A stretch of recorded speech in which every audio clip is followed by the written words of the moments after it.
Bismillahirrahmanirrahim. Alhamdulillah.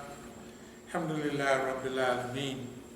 The title of the program today is, which is the 14th, I believe, of July 2020. It's false narrative. What a false narrative means to us is what we've been discussing for a long time. What we've been discussing for a long time is what the system would do. The system would, in these recent times,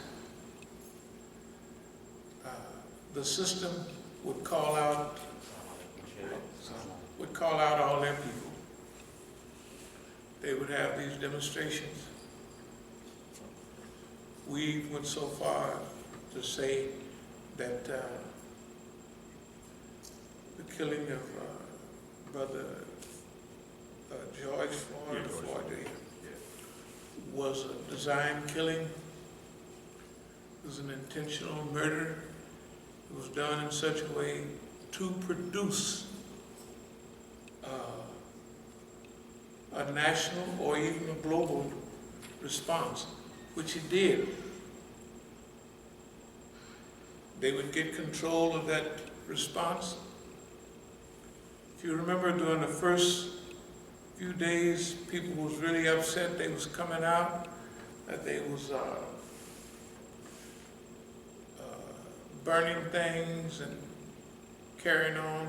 The only thing is, if you looked in Minneapolis, you would see that there was one police officer, a recognized police officer, that was destroying windows and what have you, and it was clear to everybody.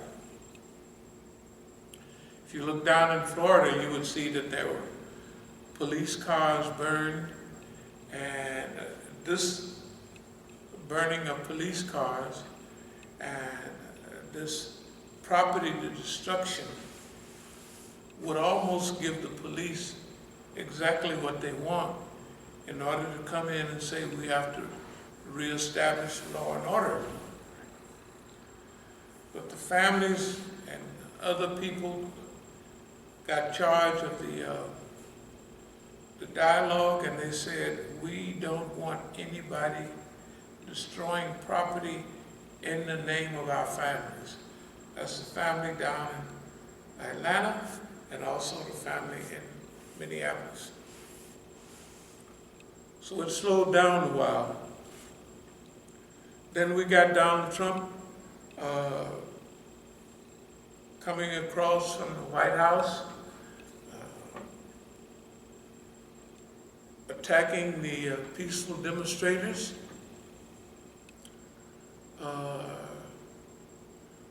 marching over to the church, and I believe he was holding the Bible upside down and giving his narrative.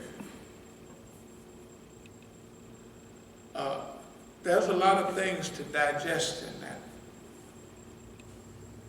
But what we want to talk about today is the false narrative, the things that have happened since then. What we said was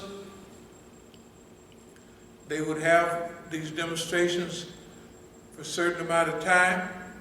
The people would get tired of coming out, or they would just turn out the lights themselves and close up shop, just like we opened the day for demonstrations, and then the next day it's closed. When they closed up, I've heard that downtown Black Lives Matter, that Mayor Muriel Bowser, or whatever her name is, have started to demand that the people in Black Lives Matter Plaza, whatever they call it, that they can't set up tables anymore, they can't set up anything that without a permit. Now they may be lying. I heard somebody said that if you have a table, that you can't even have coolers down there now. They say you can't have coolers. umbrella, you can't have nothing that produces comfort like it. Right. Okay. The other thing is that I want to get directly to, and I might as well go directly to it. In the last few days, right after July the 4th, last week, all of a sudden we have a wave of killing. It seemed like the black community was stable and everybody was out demonstrating, and then the last couple of days, the last few days, they have had waves of killing, and killing especially children in Atlanta, in Chicago, and other cities. Waves of what we used to call black-on-black crime. The system, the mayors, even the administration, Trump administration, have a collage of photographs of young black people that's been killed in the last few days. Here's what the false narrative is. You don't see any of the mayors, any of the people in Congress going to the point of these killings. The killings in America, black-on-black crime, started when they infiltrated the black community with drugs.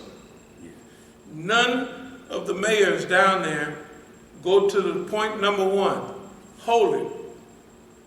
You're talking about black-on-black crime. Let's go to when did this black-on-black crime start?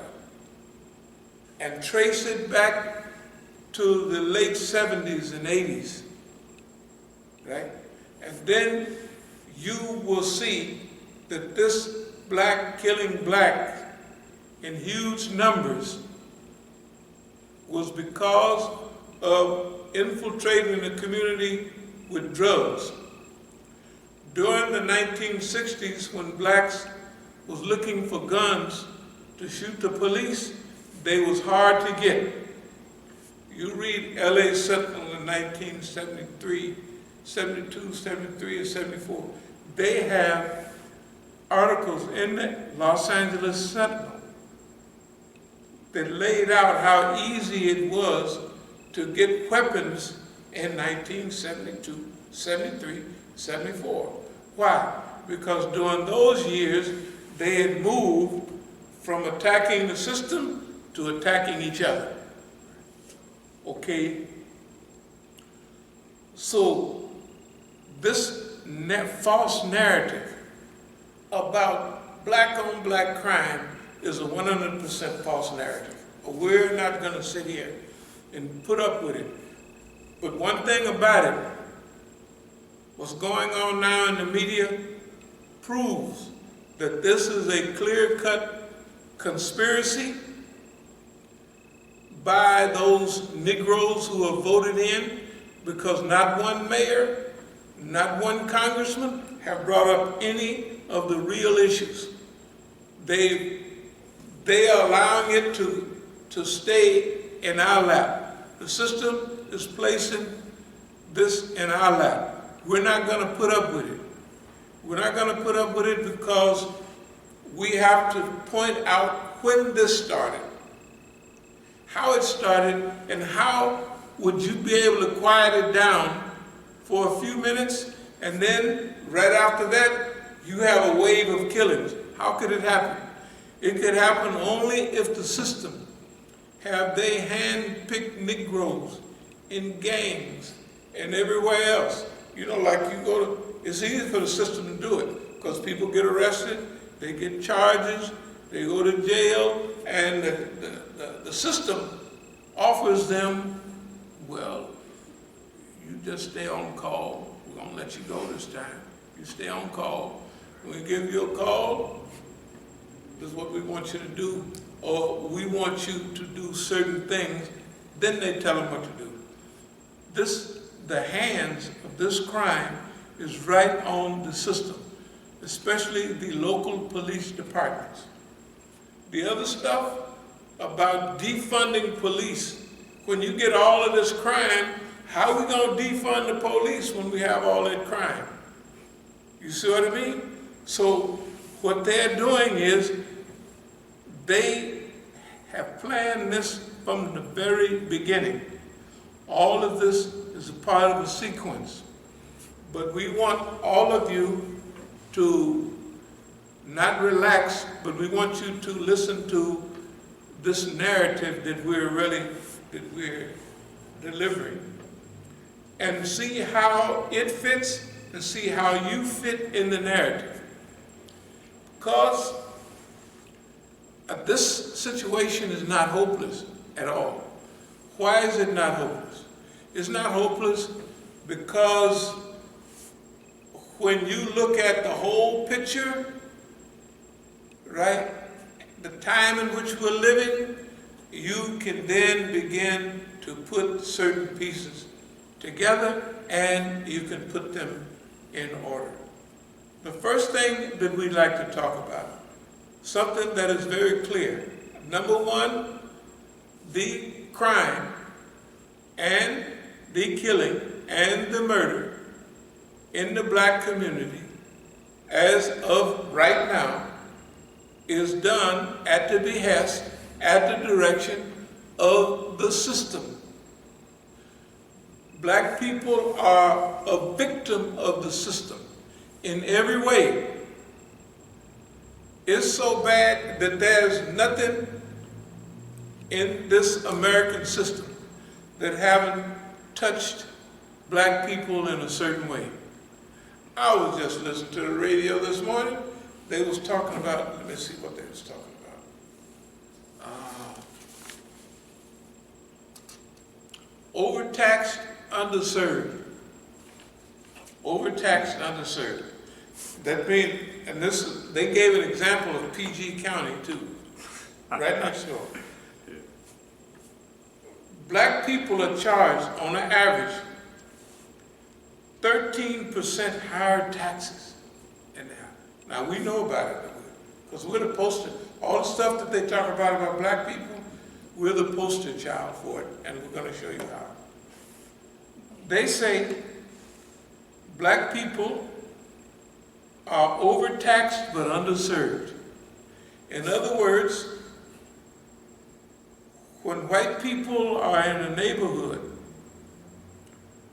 the property values usually go up quite a bit, but they don't charge them the same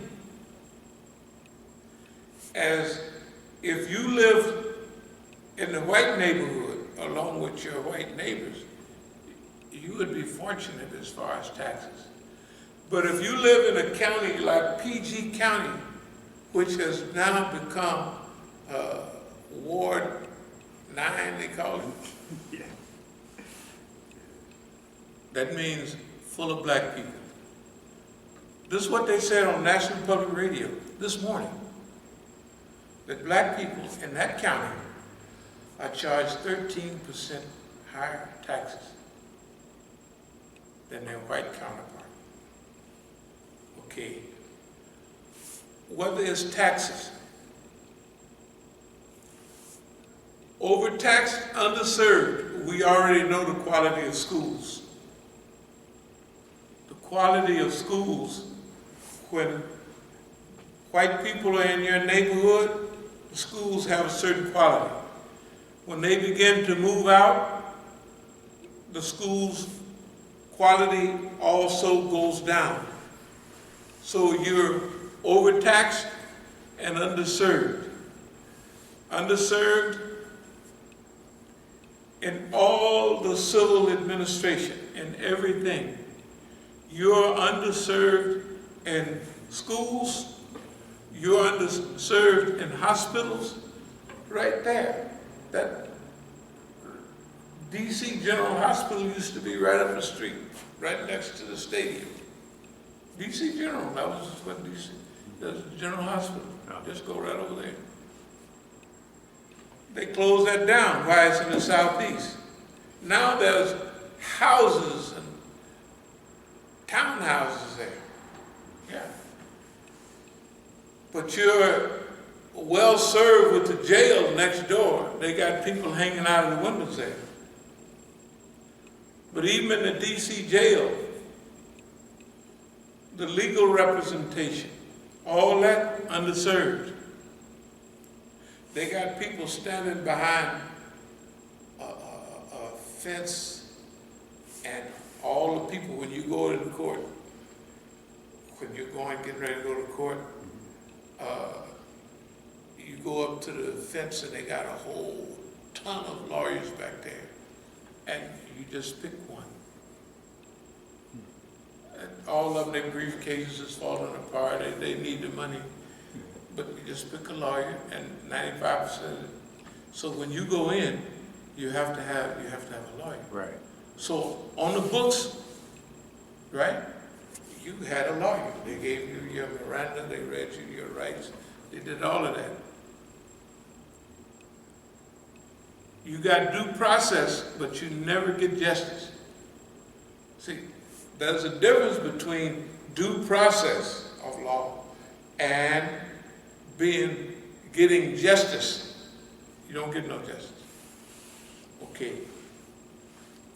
So our mayors are sold out to the system. Why? Because they're part of the voting system.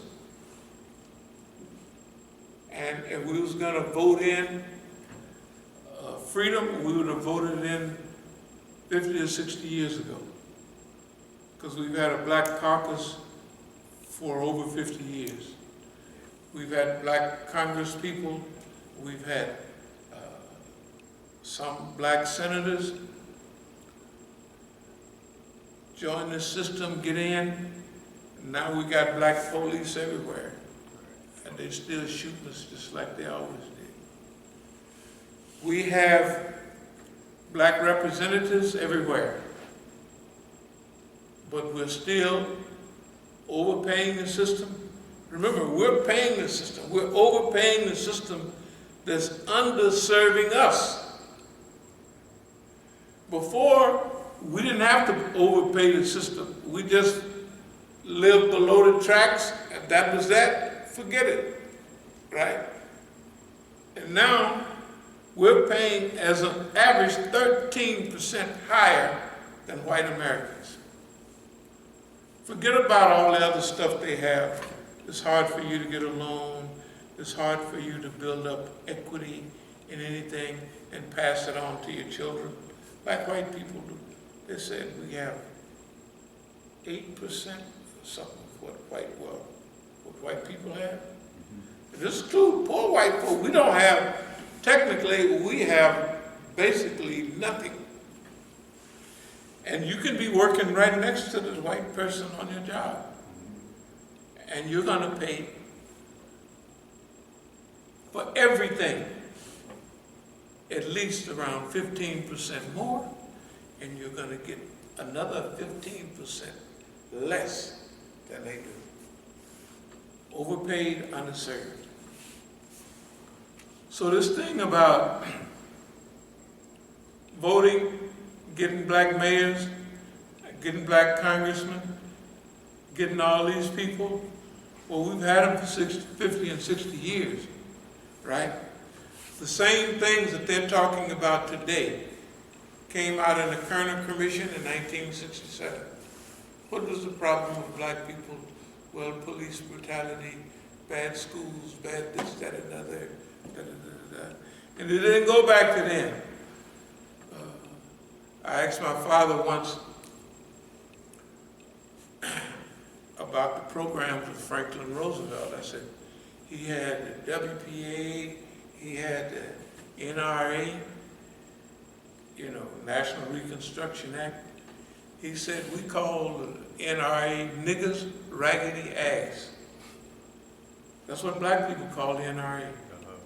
Niggers raggedy ass.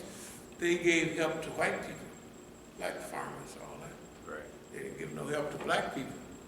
So they didn't, in the black area, they didn't even have slips to pass out, you know, for you to sign and get that stuff. Or you had to sign a special form to get what they give to white people.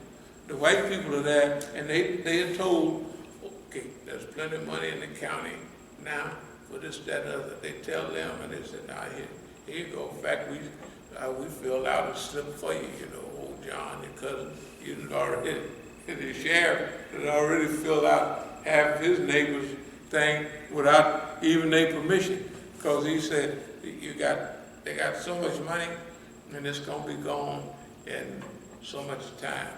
So we want to make sure you get your share. So that's what they've been doing. And NRA was 1936. Said it stood for Niggas Raggedy Ass. So is every other program that they have that talks about justice. Now, so the demonstrations happened, then they started to unravel. There's a lot going on with those demonstrations. We saw a football player or something that had made some statements, and that was 2-3 days back, maybe. And it all related to something about the Zionists. And they want him to apologize to Jews. Think about the narrative. Black people are getting too much attention. All of a sudden, we want to take it back and give it some attention to Jews who, right at this time, are getting ready to steal the rest of Palestine, who occupy Palestine, who slaughter and murder Palestinians at will. In fact, George Floyd was killed in the Palestinian style. The police didn't have no fear of being challenged. They just murdered the brother. And that's what they was taught by Israelis. I want to say about us here, we are a successful institution by all standards, every standard that you could name. Everything that would be classified as a tragedy to other people have happened to us 10 times over. Just in recent years, you look now, our school is closed,